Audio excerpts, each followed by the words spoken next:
नाम है सिंधु घाटी सभ्यता। ठीक है, ठीक है। देखिए थोड़ा सा डिस्टर्बेंस आप लोग को होगा। डिस्टर्बेंस इस मामले में होगा कि जो आवाज़ें आप सभी को सुनाई दे रही होगी वो आवाज़ें नीचे थोड़ी सी काम चल रही है। ठीक है, इसके वजह से आप सभी को सुनाई दे रही है, तो आप सभी उस चीज़ पर फोकस मत करिएगा, बल्कि पढ़ाई पर फोकस करिएगा, उसको इग्नोर करिएगा। ठीक है, क्योंकि लाइफ में कभी कभी भी परेशानियाँ आती रहती है, हमें उन सभी चीज़ों का समाधान ढूंढते हुए आगे बढ़ना होता है। यहाँ तक क्लियर?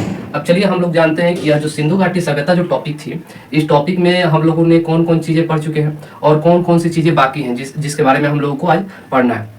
ठीक है, तो सबसे पहले हमने बताया था कि इसका विस्तार क्षेत्र कैसे था। ठीक है, सिंधु घाटी सभ्यता क्या थी? यह एक प्रकार की सभ्यता थी जो कि सिंधु नदी के तट पर बसी हुई सभ्यता थी। इसमें अलग अलग विद्वानों का अलग अलग मत था, अलग अलग विचार था। कुछ लोग बोलते थे कि यह यहीं के लोगों द्वारा बसाई गई सभ्यता थी, कुछ लोगों का मानना था कि यह विदेशों से आए लोगों ने इस सभ्यता को विकसित किया है।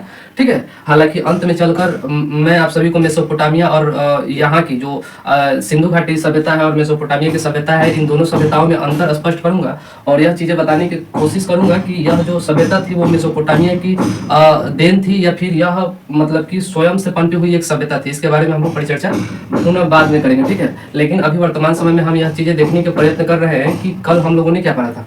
हम लोगों ने इसके विस्तार क्षेत्र को पढ़ा था। विस्तार क्षेत्र में क्या क्या मैंने बताया था? मैंने यह चीजें बताया था कि यह जो सिंधु घाटी सभ्यता है वह लगभग 13 लाख वर्ग किलोमीटर में फैली हुई है और इसकी अगर हम उत्तर से दक्षिण के बीच की लंबाई देखते हैं भारत वाले क्षेत्र में ऊपर से नीचे तक। ठीक है, तो यह जो लंबाई थी यह 1400 किलोमीटर थी और इसकी ये जो लंबाई थी यह इसकी लंबाई 1600 किलोमीटर थी। ठीक है, और यह जो स्थान था यह पाकिस्तान का बलूचिस्तान था। ठीक है, यहीं तक भारत है और इसके बाद से ये जो स्थान यहाँ पे आता था ये पाकिस्तान वाले क्षेत्र में पड़ जाता है। ठीक है, इसके बाद से यह जो था स्थान यह जम्मू कश्मीर में दास नदी के तट पर बसा हुआ एक जगह था।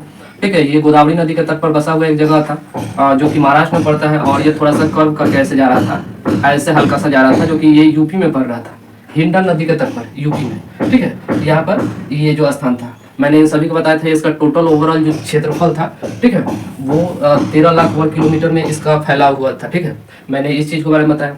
इसकी सिंधु घाटी सभ्यता की विशेषताओं के बारे में बताया था कि यह कैसी कैसी सभ्यताएं थी।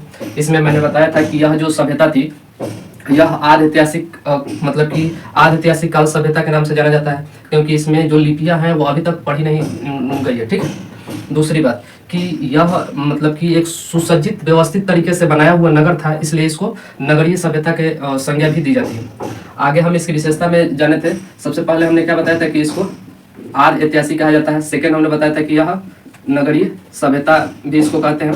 तीसरा हड़प्पा सभ्यता के नाम से भी यह विकसित हुई थी, क्योंकि सबसे पहला खोजा गया स्थान यही था 1921 ईस्वी में। दयाराम साहनी ने 1921 ईस्वी में इसकी खोज की थी। ठीक है, उसके बाद से यह जो सभ्यता थी इसको हम लोग कांस्य युगीन सभ्यता के नाम से भी जानते हैं, क्योंकि यहाँ पर बहुत अधिक मात्रा में कांसों का प्रयोग हुआ था। ठीक है, और इसको ताम्रपाशालीन सभ्यता भी कहा जा सकता है।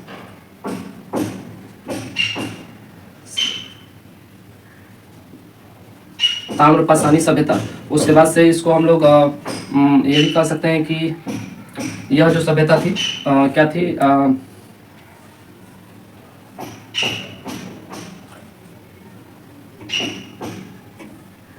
यह जो सभ्यता थी इसको ताम्रपाशाली सभ्यता के नाम से जाना जाता है। इसको हम लोग ये भी कह सकते हैं कि यहाँ पर किसी प्रकार का हथियार नहीं मिला है, इसलिए इसको शांति प्रिय सभ्यता भी हम लोग कह सकते हैं। ठीक है, ये सभी विशेषताएं मैंने आप सभी को बताया था। इसके बाद से हमने इसके बारे में चर्चा करी थी। ठीक है, अब देखिए कुछ चीजें हैं जो रह गई थी कि ये जो सिंधु घाटी सभ्यता है इसमें कौन कौन सी चीजें आज हम लोग पढ़ने का प्रयत्न करेंगे, इसको हम लोग देखेंगे थोड़ी सी। ठीक है, तो देखिए आज थोड़ी सी इसको हम रफ कर देते हैं। आज जो चीजें हम लोग पढ़ेंगे वो हम लोग पढ़ेंगे कि यह जो सिंधु घाटी सभ्यता थी इसका समाज कैसा था। ठीक है, इसकी सामाजिक स्थिति, इसकी सामाजिक स्थिति हम लोग पढ़ेंगे। ठीक है, इसकी हम लोग राजनीतिक स्थिति पढ़ेंगे, राजनीतिक स्थिति हम लोग पढ़ेंगे। इसकी हम लोग आर्थिक स्थिति के बारे में जानेंगे, आर्थिक स्थिति। ठीक है, इसका हम लोग धार्मिक स्थिति के बारे में जानने का प्रयत्न करेंगे, धार्मिक स्थिति। ठीक, ये मुख्यतः 4 टॉपिक रहेंगे आज के लिए, ठीक है। और अगर समय बचता है तो मैं प्रयत्न करूंगा कि जो प्रमुख स्थल है और उस प्रमुख स्थलों के तट, मतलब कि वो किस नदी के तट पर वो प्रमुख स्थल है और उसका उत्खनन करता कौन है और उस स्थान से कौन कौन सी सामग्री मिली है, इसके बारे में भी बताने का प्रयत्न करूंगा। लेकिन आज का जो टॉपिक है यही आप लोगों को 4 टॉपिक रहेंगे: सामाजिक स्थिति, राजनीतिक स्थिति, आर्थिक स्थिति और धार्मिक स्थिति, ठीक है। तो एक एक करके हम लोग जानने का प्रयत्न करेंगे कि आखिर यह जो सिंधु घाटी सभ्यता थी, यह जो पनपी हुई थी, उसका समाज कैसा था, ठीक है, उसकी सोसाइटी कैसी थी, उसकी पॉलिटिकल सिस्टम कैसा था, इकोनॉमिकल जो कंडीशन थी वो कैसी थी, ठीक है। इन सभी चीजों के बारे में हम लोग एक एक करके जानते हैं। तो जो सबसे पहले आता है, सबसे पहले हम लोग जानेंगे इसके सामाजिक स्थिति के बारे में। किसके बारे में जानेंगे? सामाजिक स्थिति, सोसाइटी के बारे में, कि आखिर सिंधु घाटी सभ्यता का समाज कैसा था। सामाजिक स्थिति, ठीक है। इसमें मैं आप सभी को बताऊंगा कि यहाँ का समाज कैसा था, यहाँ की सोसाइटी कैसी थी। देखिए, सबसे पहले आप सभी इस बात को ध्यान रखिए कि यहाँ का जो समाज था, यह समाज, ठीक है, मात्र सत्तात्मक समाज था, मात्र सत्तात्मक समाज था। अच्छा, मात्र सत्तात्मक का क्या अर्थ होता है? जैसे कि देखिए, वर्तमान समय में जो हमारा जो समाज है, जिस समाज में हम लोग रहते हैं, यह समाज पितृ सत्तात्मक समाज है। यानी कि पितृ सत्तात्मक का मतलब होता है पिता का शासन, ठीक है, जिसमें सबसे जो प्रमुख रोल होता है वो पिता का होता है, उसके बाद माता का होता है, ठीक है। यहाँ पे मात्र सत्तात्मक का मतलब होता है कि मात्र मतलब माता जो होती थी उनका सत्ता पर अधिकार होता था, यानी कि उनकी जो वैल्यू होती थी वो पुरुषों से ज्यादा होती थी। इसीलिए इस समाज को पितृ सत्तात्मक समाज कहा गया है। वर्तमान समय में देखिएगा कि अगर आपके पिताजी बोल दे कि यहाँ पे नहीं जाना है तो वहाँ पे आप नहीं जा सकते, चाहे वो उनकी पत्नी हो और चाहे वो उनकी बेटा हो या बेटी हो, कोई भी उसके घर के सदस्य, वो नहीं जा सकते हैं, क्योंकि पूरी की पूरी जो सिस्टम की जो प्रणाली है वो पिता के हाथ में, यानी कि एक पुरुष के हाथ में देने की परंपरा अभी वर्तमान समय में चली आ रही है, ठीक है। इसीलिए इस समाज को हम लोग पितृ सत्तात्मक समाज कहते थे। लेकिन जो सिंधु घाटी सभ्यता थी, ठीक है, जिसको हम लोग कल पढ़े हुए थे कि C14 विधि द्वारा, इसको लगभग कितने साल तक, इसको सर जॉन मार्शल ने C14 नहीं, सर जॉन मार्शल ने तो दूसरा बताया था, DP अग्रवाल पद्धति द्वारा, ठीक है, या फिर C14 पद्धति द्वारा हम लोगों ने जाना था कि यह 2300 से लेकर 1750 BC के बीच में, ठीक है, इसका समय है। इस समय में जो सिंधु घाटी सभ्यता का जो समाज था वो कैसा था? मात्र सत्तात्मक समाज था, ठीक है। अब दूसरी बात ये आती है कि यहाँ की जो समाज की जो इकाई होती थी, समाज की इकाई वो परिवार होती थी, समाज की इकाई जो होती थी वो परिवार होती थी, ठीक है। मैं पूरा का पूरा फॉर्म नहीं लिख रहा हूँ, हालांकि शॉर्ट फॉर्म में लिख रहा हूँ, आप सभी समझने का प्रयत्न करिएगा और मैं जो चीज़ें बोल रहा हूँ उसको आप लोग नोट करते चलिएगा, या फिर ऐसे शॉर्ट नोट नहीं बनाइएगा आप लोग, क्योंकि बाद में आप लोग जब रिवीजन करने बैठिएगा तो आपको क्या होगा कि इस नोट्स को पढ़कर मतलब कि पूरा का पूरा आपको मतलब क्लियर नहीं हो पाएगा कि ये हम लिखे क्या है, ठीक है। तो इसीलिए आप लोग अपने शब्दों में इसको नोट्स बनाइएगा और पूरा का पूरा थोड़ा सा और बढ़ा कर लिखने का प्रयत्न करिएगा। जैसे ऐसे लिख दीजिएगा कि समाज की इकाई परिवार होती है, इकाई परिवार ऐसे करके आप लोग लिखिएगा तो कंफ्यूज हो जाइएगा बाद में चलकर, ठीक है। तो जैसे मैं बता रहा हूँ वैसे वैसे करते चलिए। और आप सभी का जैसे कि अगर प्रश्न बन जाता है कि सिंधु घाटी सभ्यता की सामाजिक स्थिति के बारे में टिप्पणी करें या चर्चा करें, तो ऐसे आप लोग बता सकते हैं कि वहाँ का समाज मात्र सत्तात्मक था, वहाँ की जो सबसे छोटी इकाई होती थी वो परिवार होती थी। अच्छा, छोटी इकाई का क्या तात्पर्य होता है? छोटी इकाई का क्या तात्पर्य होता है? यानी कि जैसे एक छोटा सा, जैसे हम लोग मानते हैं अभी, जैसे होता है कि एक व्यक्ति है, ठीक है, एक व्यक्ति है, उसके बाद से उसमें 4 व्यक्ति और जुड़ जाते हैं तो इसको हम लोग परिवार बोलते हैं, ठीक है, परिवार बोलते हैं। उस परिवार से बड़ा क्या हो जाता है? गांव हो जाता है। गांव से बड़ा क्या हो जाता है? हमारा पंचायत हो जाता है। पंचायत से बड़ा प्रखंड हो जाता है, ठीक है। प्रखंड से बड़ा जो होता है वो जिला हो जाता है, और जिला से बड़ा जो राज्य हो जाता है, और राज्य से बड़ा देश हो जाता है, ठीक है, और देश से बड़ा मतलब कि सभी देशों से बड़ा हमारा ब्रह्मांड हो जाता है, ठीक है, ऐसे करके। तो इसकी जो सबसे छोटी इकाई थी, जैसे कि हम लोग सदस्य को नहीं मानते थे बल्कि परिवार को मानते थे। जैसे कि एक फैमिली में अगर 5 सदस्य रहते थे तो ये इसकी समाज की सबसे छोटी इकाई इसका परिवार माना जाता है। यहाँ तक क्लियर हुआ आप सभी को? चलिए अब देखिए यहाँ का जो समाज था, ठीक है, हालांकि मैं आप सभी को बताऊंगा कि यहाँ क्या क्या हुई थी, ठीक है। देखिए यहाँ पर लोग कौन कौन से रहते थे, तो यहाँ पे विद्वान रहते थे, ठीक है, विद्वान रहते थे जिसको हम लोग पुरोहित के नाम से जानते हैं, पुरोहित के नाम से जानते हैं। यहाँ पे व्यापारी रहते थे, ठीक है, किसान रहते थे। यहाँ के समाज में कौन कौन से लोग रहते थे, ठीक है, विद्वान रहते थे, व्यापारी रहते थे, किसान रहते थे, योद्धा रहते थे, योद्धा, ठीक है, जो लड़ाई झगड़ा करते थे, ये सभी लोग क्या करते थे, वहाँ के समाज में रहते थे, और आम लोग तो रहते ही रहते थे। यहाँ तक क्लियर हो गया, ठीक है। यहाँ का जो समाज था, यहाँ पर आर्थिक विषमताएं देखने को मिलती है। क्या मिलती है? आर्थिक विषमताएं। आर्थिक विषमताएं आप सभी को पता होगा क्या होगा? आर्थिक विषमताओं का मतलब होता है कि जैसे कि जो रुपया पैसा होता है ना, उस समय पे किसी प्रकार का रुपया पैसा नहीं होता था, ठीक है, लेकिन जो अर्थव्यवस्था थी वो काम कैसे करती थी, तो वे सभी लोग जो भी अनाज उपजाते थे तो विनिमय की प्रणाली अपनाई गई थी। विनिमय क्या होता है?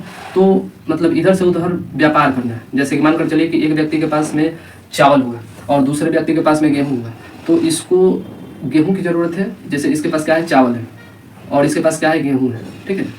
अब बात आती है कि इसके पास चावल है, इसके पास गेहूँ है, लेकिन अब इसको चावल की आवश्यकता है और इसको क्या है, गेहूं की आवश्यकता है। तो ये क्या करेगा कि कुछ हिस्सा अपना इसको दे देगा और ये अपना कुछ हिस्सा इसको दे देगा, ठीक है। इसी प्रकार से सिंधु घाटी सभ्यता में क्या होता था, व्यापार की पद्धति अपनाई गई थी। तो यहाँ पर बहुत अधिक मात्रा में आर्थिक विषमताएं भी देखी जाती थी। हालांकि ये जो मैंने बताया उसका इससे थोड़ा सा डिफरेंट मतलब होता है, क्योंकि यहाँ पर आर्थिक विषमताएं का मतलब होता है कि वहाँ का जो लोगों का स्टैंडर्ड था वो भी अलग अलग था। जैसे कि आप सभी को पता है कि सिंधु घाटी जो सभ्यता थी, नगर थी, वो दो भाग में विभाजित थी, एक पूर्वी भाग और एक पश्चिमी भाग, ठीक है। तो पूर्वी भाग और पश्चिमी भाग में क्या होता था, तो ये जो पूर्वी भाग थी ये नॉर्मल सी एरिया था, और पश्चिमी भाग जो था यह एक चबूतरे पर बना हुआ बहुत बड़ा, ठीक है, एरिया था, जिसको हम लोग दुर्ग के नाम से जानते हैं। और यह जो एरिया था, ठीक है, इसमें ऐसा माना जाता था कि इसमें बड़े बड़े विद्वान, बड़े बड़े योद्धा, क्षत्रिय, ये सभी बड़े बड़े लोग इसमें रहते थे और इसमें साधारण लोग रहते थे, ठीक है। तो ऐसे उसका स्टैंडर्ड डिवाइडेड था, इसलिए यहाँ पे सिंधु घाटी सभ्यता में आर्थिक विषमताएं देखने को मिलती है, ठीक है। यहाँ पर देखिए कि एक चीज नोट करिए कि सिंधु घाटी सभ्यता में साज सज्जे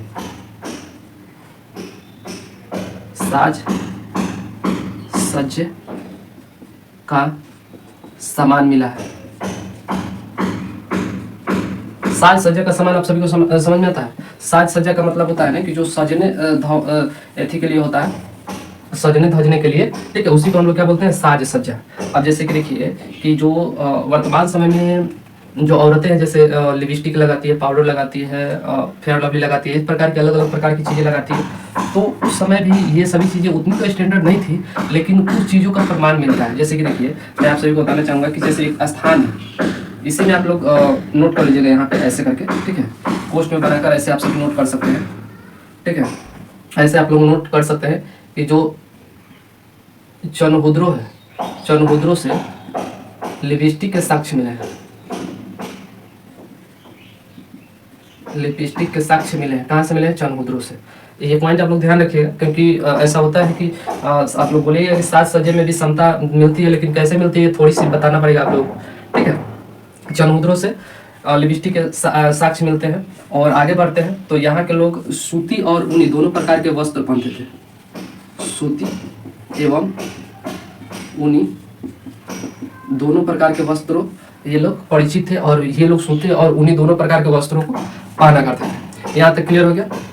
यहाँ के लोग शाकाहारी और मांसाहारी भी थे, शाकाहारी और मांसाहारी,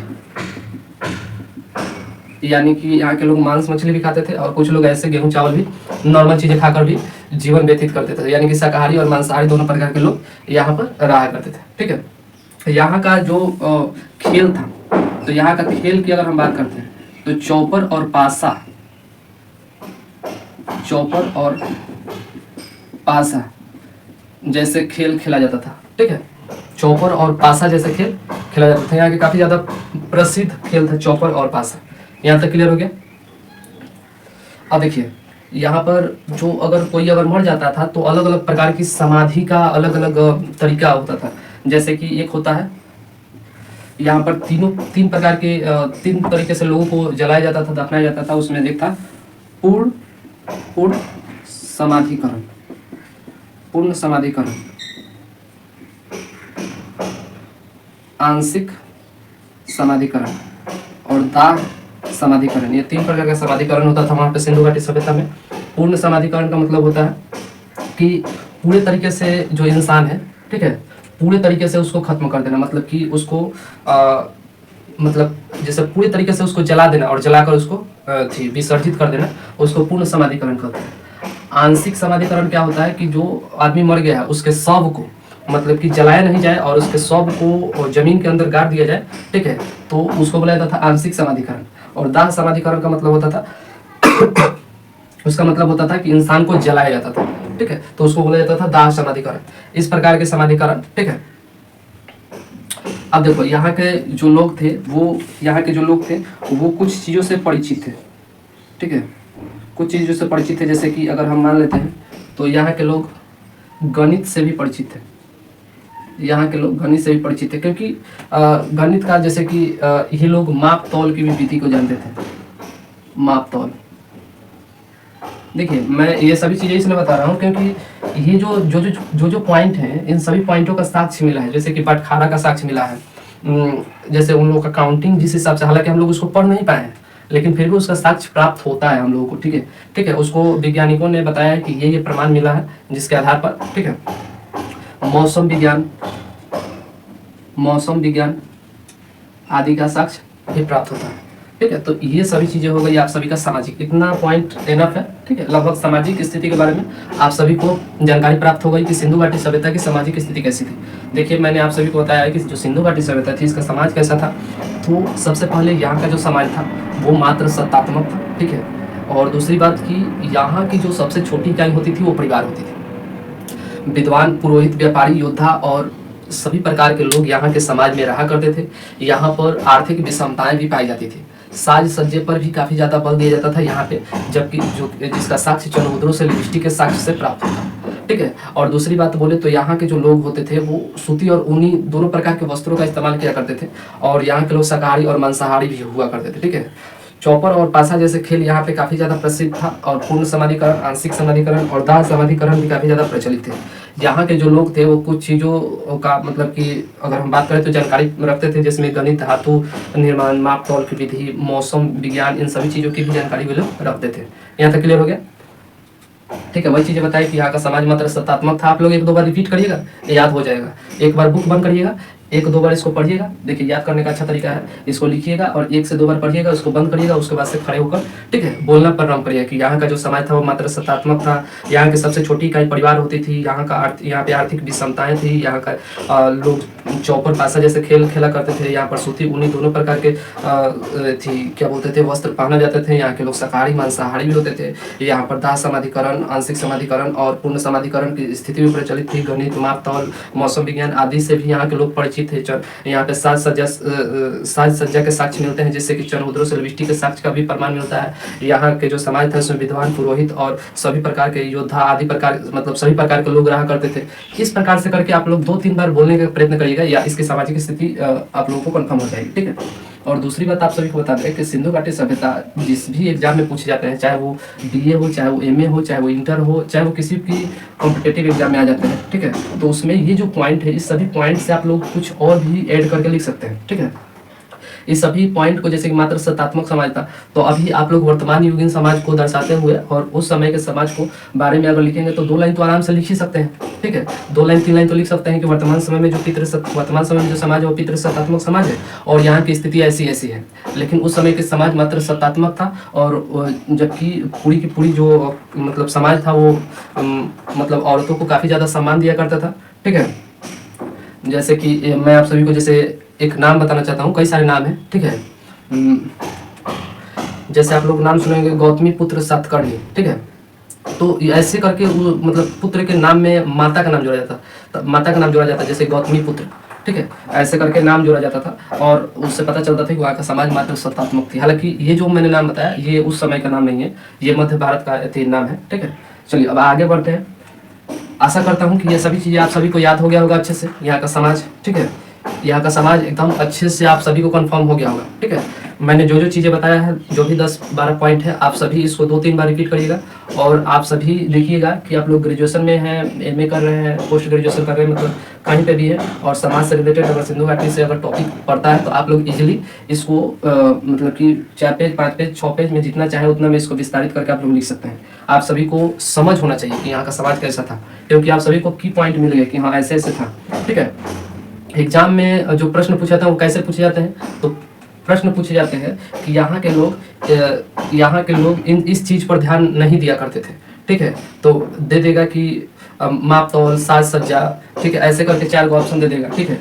तो ये भी पूछ सकता है कि सिंधु घाटी सभ्यता किस प्रकार की सभ्यता थी, मात्र सत्तात्मक, पितृ सत्तात्मक, या किसी भी प्रकार की नहीं, ऐसे करके भी ऑप्शन डाल सकता है। तो आप सभी थोड़ा सा सतर्क रहिएगा। और ये जो टॉपिक है काफ़ी ज़्यादा इंपॉर्टेंट टॉपिक है, इससे बार बार प्रश्न पूछे जाते हैं, तो आप लोग अच्छे से इसको पढ़िएगा। आगे बढ़ते हैं। अगला जो स्थिति हम लोग पढ़ने वाले हैं उसका नाम है कौन सा, सामाजिक हो गया आप लोगों का, सामाजिक राजनीतिक। चलिए राजनीतिक पढ़ लेते हैं, उसके बाद से आर्थिक धार्मिक भी पढ़ लेंगे, ठीक है, कोई दिक्कत नहीं है। अब चलिए अब देखते हैं कि यह जो सिंधु घाटी सभ्यता है, ठीक है, ये जो सिंधु घाटी सभ्यता है इसकी राजनीतिक स्थिति कैसी है, इसकी राजनीतिक स्थिति या राजनीतिक व्यवस्था किस प्रकार की थी, इसके बारे में हम लोग जानने का प्रयत्न करेंगे, ठीक है। अब देखिए यहाँ की जो सिंधु घाटी सभ्यता की जो राजनीतिक जीवन थी, राजनीतिक सिस्टम था, वो कुछ खास नहीं था, कुछ खास प्रमाणित नहीं हुआ, ठीक है। तो यहाँ पे एक पॉइंट तो हम लोग लिख सकते हैं कि सिंधु घाटी सभ्यता का राजनीतिक व्यवस्था का स्पष्ट विवरण नहीं मिलता, ठीक है। कुछ खास स्पष्ट विवरण प्राप्त नहीं होता है कि मतलब यहाँ का सिस्टम, जैसे कुछ लोगों का मानना था कि यहाँ पर किसी भी प्रकार के राजा नहीं थे, ठीक है। कुछ लोगों का मानना था कि नहीं, कोई ना कोई तो चलाने वाला होगा। हालांकि इसका कोई भी प्रमाण नहीं मिला है कि सभी अपने में लड़ते झगड़ते रहते हैं, कुछ लोग ऐसे बोलते हैं, कुछ लोग ऐसे बोलते हैं। हालांकि इसका कोई भी सही तरीके से प्रमाण नहीं मिला है, ठीक है। ये जो था, ये इसकी राजनीतिक व्यवस्था में ये अगर हम बात करते हैं तो अलग अलग विद्वानों ने अलग अलग चीज़ें बोली है, ठीक है। जैसे कि हंटर एक व्यक्ति है, हंटर आप लोग नाम सुने होंगे, ठीक है। इनका क्या कहना था, तो इनका कहना था कि जो मोहनजोदड़ो का जो शासन था, ठीक है, वो राजतंत्रात्मक ना होकर जनतंत्रात्मक था, ठीक है।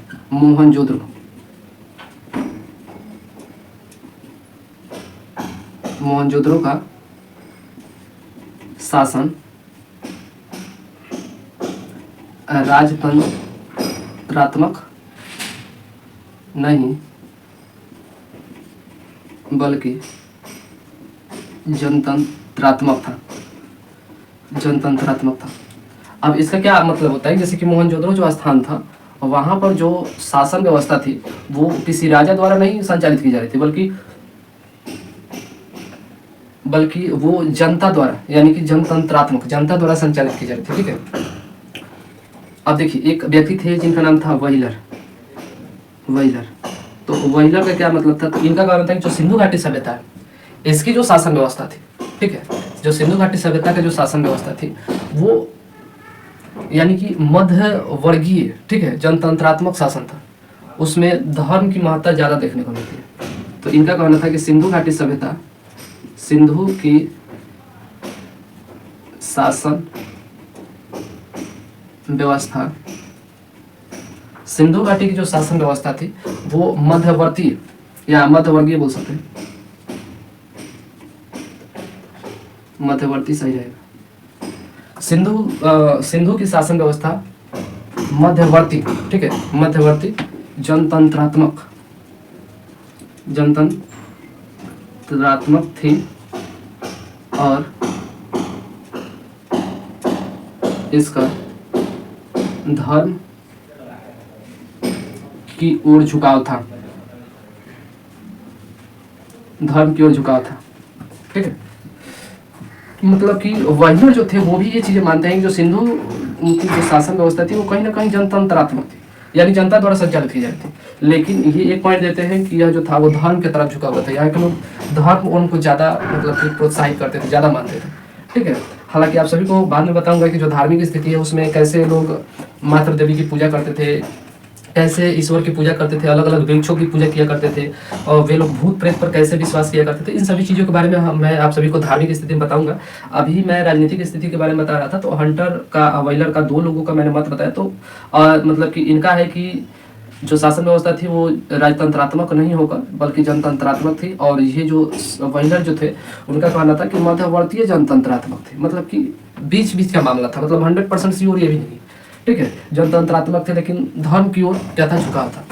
हालांकि इसमें कुछ ज्यादा पॉइंट नहीं है बताने लायक, क्योंकि यहाँ पे स्पष्ट तरीके से लिखा हुआ है कि राजनीतिक व्यवस्था का कोई स्पष्ट विवरण ही नहीं मिलता है, तो इसके बारे में हम लोग ज्यादा नहीं पढ़ना है। ठीक है, चलिए आगे बात करते हैं कि जो सिंधु घाटी सभ्यता है इसकी आर्थिक स्थिति के बारे में हम लोग चर्चा करने का प्रयत्न करें। ठीक है, चलिए। अच्छा, आप सभी एक चीज हमको बताइए कि आर्थिक जीवन जो थी, ठीक है, आप सभी कभी पढ़े हैं? कभी भी आप लोग अगर 12th क्लास में या ग्रेजुएशन में होंगे तो ये तो टॉपिक पढ़ने को मिला होगा। ठीक है, इससे जो प्रश्न पूछे जाते हैं ये भी आप लोग पढ़े ही होंगे। ठीक है, तो आप सभी सोचिएगा कि ये जो भी पॉइंट है, ठीक है, वो कितना ज़्यादा इंपॉर्टेंट है और कैसे आप सभी को कवर करना है आगे के लिए। ठीक है, तो इसके हम लोग आर्थिक जीवन के बारे में जानते हैं। क्या जानते हैं? आर्थिक जीवन। ठीक है, अब देखिए ध्यान से, आर्थिक जीवन के बारे में हम लोग चर्चा करेंगे सिंधु घाटी सभ्यता। अब देखिए, जो आर्थिक जीवन है ये काफी यहाँ की जो आर्थिक स्थिति थी ना, आर्थिक जो जीवन थी ना, वो काफी ज्यादा उन्नत किस्म की थी। यहाँ की आर्थिक जीवन काफी ज्यादा उन्नत थी। उन्नत थी। उन्नत का मतलब काफी ज्यादा, मतलब हाई रेट पर चल रही थी, मतलब बहुत ज्यादा प्रसिद्ध थी। ठीक है, आर्थिक स्थिति बहुत ज्यादा अच्छी थी वहाँ की। अच्छी होने का रीजन क्या था? तो सबसे पहला वहाँ का जो कृषि था और दूसरा आप वहाँ का व्यापार मान सकते हैं। ठीक है, कृषि और व्यापार के चलते वहाँ की आर्थिक स्थिति काफी ज्यादा उन्नत स्थिति में थी।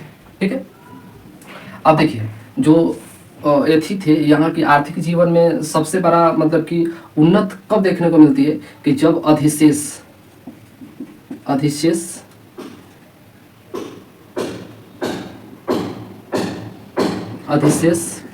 प्राप्त होने लगा। जब अधिशेष प्राप्त होने लगा, अधिशेष का मतलब होता है कोई भी चीज अगर हम उपजाते हैं और उपजाने, जैसे मानकर चलिए कि अगर हम 10 किलो कोई चीज उपजाएं, ठीक है, और 10 किलो में से साल भर अगर हम इसमें से साल भर में अगर हम 2 किलो खाते हैं फिर भी हमारे पास 8 किलो है, तो अधिशेष का मतलब है कि ये 8 किलो को हम बचा कर रखते हैं। ठीक है, या फिर कहीं पे जुगा कर रखते हैं और समय पड़ने पर इसको बेचते हैं। तो जो वहाँ की आर्थिक स्थिति थी वो कृषि और व्यापार पर इसलिए ज़्यादा मतलब कि टिकी हुई थी क्योंकि कृषि जो खेती होती थी काफ़ी अपने चरम सीमा पर थी और बहुत सारे लोग क्या करते थे, कृषि से अधिशेष बचाना, मतलब जब वो उन्नत प्रकार की कृषि करने लगे तो वे अपने खाने के साथ साथ बचाना भी प्रारंभ कर दिए, और जब वे लोग बचाना प्रारंभ कर दिए तब लोग व्यापार भी करना, ठीक है, स्टार्ट हो गया। और जैसे व्यापार हुआ यहाँ की आर्थिक स्थिति काफ़ी ज़्यादा उन्नत किस्म की हो गई। ठीक है, अब अधिशेष प्राप्त हुआ, जैसे कि लोग, जैसे कि अधिशेष प्राप्त होने के बाद जैसे कि क्या होता था, पशुपालन काफी ज्यादा होने लगे। अधिशेष के रूप में आप लोग पशुपालन को याद रख सकते हैं कि जैसे कि इससे क्या होता था कि पशु जो पालते थे वो तो दूध तो देती थी, हर एक बार दूध देती थी, लेकिन वो एक अधिशेष के रूप में काम करती थी। अगर हमको उसकी आवश्यकता न है तो हम उसको बेच भी सकते हैं। ठीक है, तो ऐसे करके जैसे एक इसको वस्तु के रूप में आप लोग मानिए तो उस प्रकार से अधिशेष भी हो जाएगा। यहाँ तक क्लियर हो गया? अब देखिए ये जो जगह है जैसे मिस्र है, मेसोपोटामिया है और मध्य एशिया है, मतलब इन सभी जगहों पर व्यापार के साक्ष्य मिले हैं। मिस्र, मेसोपोटामिया, मध्य एशिया से व्यापार के साक्ष्य मिले हैं। ठीक है, मिस्र, मेसोपोटामिया ये जो भी थी ये सभी सभ्यता थी। ठीक है, और इन सभी से सिंधु घाटी सभ्यता के साक्ष्य मिले हैं, मतलब किस चीज़ के, व्यापार के। कि कुछ चीज़ें ऐसी थी कि सिंधु घाटी सभ्यता के मेसोपोटामिया में मिल रही थी, कुछ मध्य एशिया में मिल रही थी, जिससे यह पता चल रहा था कि यहाँ के लोग लेन देन तो जरूर करते होंगे। बिना लेन देन के यहाँ का सामान दूसरी जगह का सामान यहाँ पे कैसे आ सकता है? नहीं आ सकता है। इसी वजह से यहाँ के जो लोग थे वो लेन देन में काफ़ी ज़्यादा माहिर थे। ठीक है, आप देखिए अब अगर हम बात करते हैं तो माप की जो यहाँ पर जो मापने की विधि थी वो दशमलव की विधि होती थी। ठीक है, दशमलव प्रणाली होती थी जो कि 16 के गुने होती थी। माप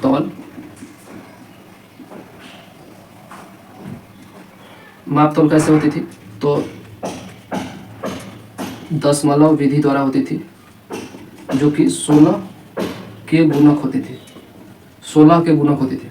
ठीक है, अब 16 के गुणक आप लोग इसमें थोड़ा सा कंफ्यूज रहिएगा कि ये जो 16 के गुणक लिखे हैं इसका क्या मतलब होता है। तो देखिए जो सिंधु घाटी सभ्यता में जो भी चीजें व्यापार होता था ना उसको ऐसे करके लिया जाता था 16 के गुणक करके, जैसे 16 के 32 के 64 ऐसे करके। ठीक है, उसको डबल किया जाता था। यहाँ तक क्लियर हो गया?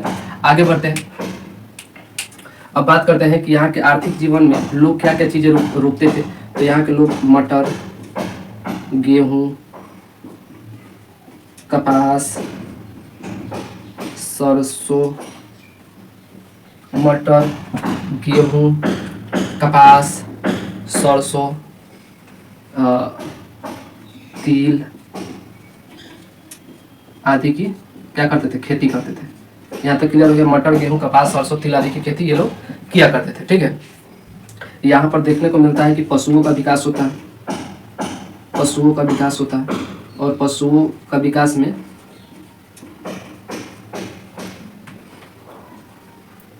कुत्ता, बैल, अच्छा बैल आप सभी एकदम याद रखिए, इससे प्रश्न बनता है हमेशा। ठीक है। भेड़, बकरी, हाथी, गाय। ठीक है। कुत्ता, बैल, भेड़, बकरी, हाथी, गाय, गधा, सुअर,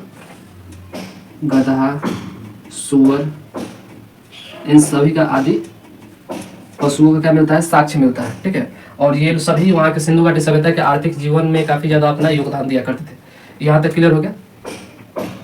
अब एक पॉइंट और नोट कर लीजिए कि जो गुजरात वाला जगह था, गुजरात के जो निवासी होते थे, कौन,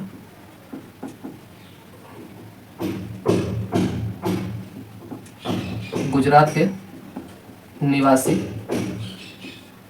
ये सभी क्या करते थे, हाथी पालते थे। हाथी, ये सभी हाथी पालते थे। ठीक है। आप सभी को इन सभी पॉइंट को अच्छे तरीके से याद रखना है, और इतना काफ़ी है आप सभी के लिए कि यहाँ की आर्थिक जीवन कैसे थी। आर्थिक जीवन में भी काफ़ी ज़्यादा उतार चढ़ाव देखने को मिलता है। ठीक है।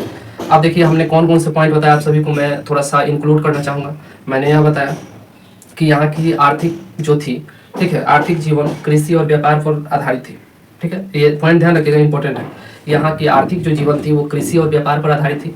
यहाँ पर जो सिंचित कृषि भी हुआ करती थी, जिसमें आप सभी ये चीज़ें नोट करिएगा कि यहाँ पर सिंचित कृषि भी हुआ करती थी, और जिसमें जैसे कि सिंचित कृषि उसमें पशुचारण आदि चीज़ों का भी क्या होता था, जैसे विदेशी व्यापार, इन सभी चीज़ों को देखा जाता था। ठीक है। मिस्र, मेसोपोटामिया, मध्य एशिया आदि जगहों से मतलब कि क्या था, इनका व्यापार फैला हुआ था। आगे अगर हम बात करते हैं तो यहाँ की माप तौल की जो इकाई होती थी वो दशमलव थी, और दूसरी बात की 16 के गुणक में क्या होता था, माप तौल होती थी। ठीक है। अब आगे बढ़ते हैं तो अगला पॉइंट हमने बताया था कि यहाँ पर कई सारे क्या मिलते हैं, तो यहाँ पर कई सारे चीज़ें मिलती है, खाने वाली सामग्री मिलती है, बोने वाले। ठीक है। जिसमें हम लोग मैंने आप सभी को बताया कि यहाँ पर सरसों, कपास, तिलहन, गेहूँ, जौ, राई, मटर आदि चीज़ें का साक्ष्य प्राप्त हुआ है। अगर हम बात करते हैं पालतू पशु की, कुत्ता, भेड़, बकरी, गाय, बैल, ठीक है, हाथी, इन सभी का साक्ष्य प्राप्त हुआ है। ठीक है। और आगे बात करते हैं तो गुजरात से यहाँ के लोग क्या करते थे, हाथी पालते थे। यहाँ तक क्लियर हो गया होगा आप सभी को। चलिए एक बार थोड़ा सा और रिपीट करते हैं, मैंने कौन कौन सी चीज़ें बताया था। तो देखिए मैंने बताया था कि यहाँ की आर्थिक जीवन काफ़ी ज़्यादा उन्नत थी। उन्नत होने का रीज़न यही था कि वहाँ पर व्यापार और कृषि काफ़ी अच्छी मात्रा में थी। यहाँ के जो लोग थे वो अधिशेष करना यानी कि अपने सामान को बचाना प्रारंभ कर देते थे, जिससे इनकी आर्थिक स्थिति काफ़ी ज़्यादा अच्छी हो गई। यहाँ के जो लोग थे वो कई सारी चीज़ों से परिचित थे, जिसमें अगर हम बात करते हैं तो गेहूँ, जौ, मटर, तिल, ठीक है, और राई, इन सभी चीज़ों से ये सभी परिचित थे। कुछ जानवर भी थे जिनसे ये लोग परिचित थे, जिसमें गाय, घोड़ा, सॉरी घोड़ा नहीं थे, घोड़ा आप देखिए ये वाला पॉइंट थोड़ा सा याद रखिएगा। घोड़ा आप लोग गलती से ही मत मरिएगा। ठीक है। घोड़ा यहाँ पर नहीं मिला है। ठीक है। और ये कभी कभी टाल देता है। ठीक, कि इनमें से कौन से पशुओं का साक्ष्य मिला है, तो घोड़ा यहाँ से प्राप्त नहीं हुआ है। ठीक है। मतलब कि पूरा प्रमाणित नहीं हुआ है। और बैल का भी प्रमाण मिला है, हाथी का भी प्रमाण मिला है। गुजरात के लोग हाथी भी पालते थे। ठीक है। यहाँ की माप तौल की इकाई 16 के गुणक में होती थी, और यहाँ पर कई सारे बंदरगाह भी देखने को मिलते हैं। ठीक है। तो ये सभी चीज़ें आप सभी को याद रखना है। और एक हम लोग का लास्ट बच गया है, जिसको हम लोग बोलते हैं धार्मिक स्थिति। ठीक है। हम लोगों ने जाना कि यहाँ का समाज कैसा था, समाज के बाद हम लोगों ने जाना कि यहाँ की राजनीतिक स्थिति कैसी थी, राजनीतिक स्थिति के बाद से हम लोगों ने जाना कि यहाँ की आर्थिक व्यवस्था कैसी थी, और आर्थिक व्यवस्था के बाद अब हम लोग अंतिम पॉइंट पर हैं, जिसको हम लोग बोलते हैं धार्मिक स्थिति। क्या बोलते हैं, धार्मिक स्थिति।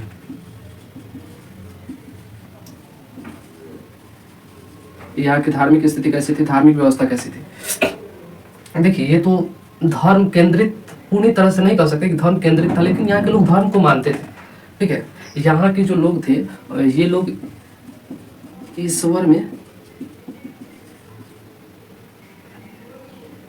विश्वास करते थे। ठीक है, यहाँ के जो लोग थे वे लोग क्या करते थे,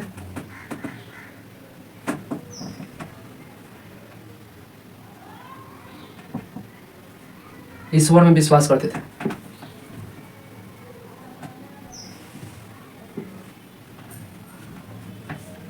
अब देखिए यहाँ के जो लोग थे वो ईश्वर में विश्वास करते थे, और उसके बाद से अगर हम बात करते हैं तो यहाँ के जो लोग थे ये लोग पूजा पाठ भी करते थे।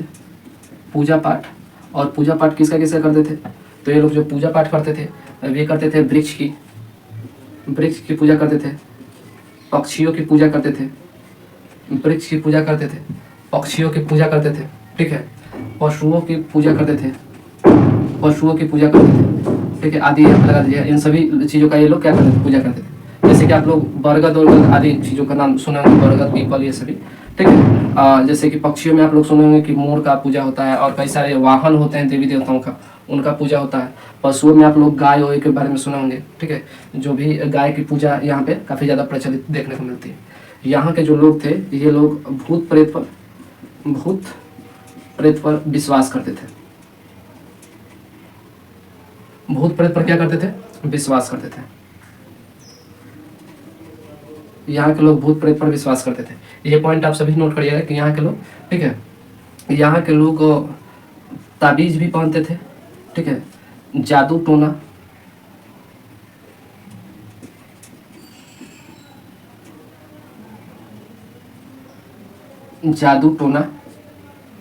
ताबीज पहनते थे, जादू टोना में विश्वास करते थे, तथा बलि प्रथा का भी साक्ष्य प्राप्त होता है।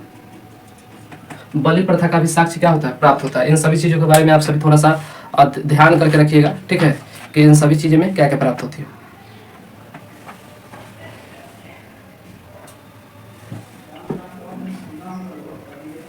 यहाँ तक क्लियर हो गया, नोट हो गया आप सभी को।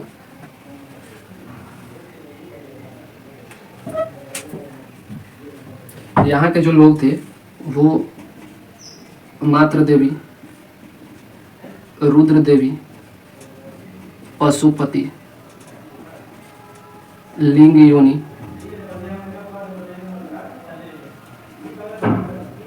की पूजा करते थे।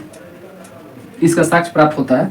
मात्र देवी, रुद्र देवी, पशुपति, लिंग योनि आदि चीजों का भी ये लोग पूजा पाठ किया करते थे काफी जोर शोर से। ठीक है, और एक पॉइंट ये ध्यान रखिए कि यहाँ पर मंदिर के साक्ष्य नहीं मिलता है, मंदिर के साक्ष्य नहीं मिलता है। ये पॉइंट नोट करिए कि यहाँ पर मंदिर का साक्ष्य नहीं मिलता है। ठीक है, अब चलिए ये लोग एक पॉइंट ये भी है, ये सभी पुनर्जन्म में विश्वास करते थे। पुनर्जन्म में विश्वास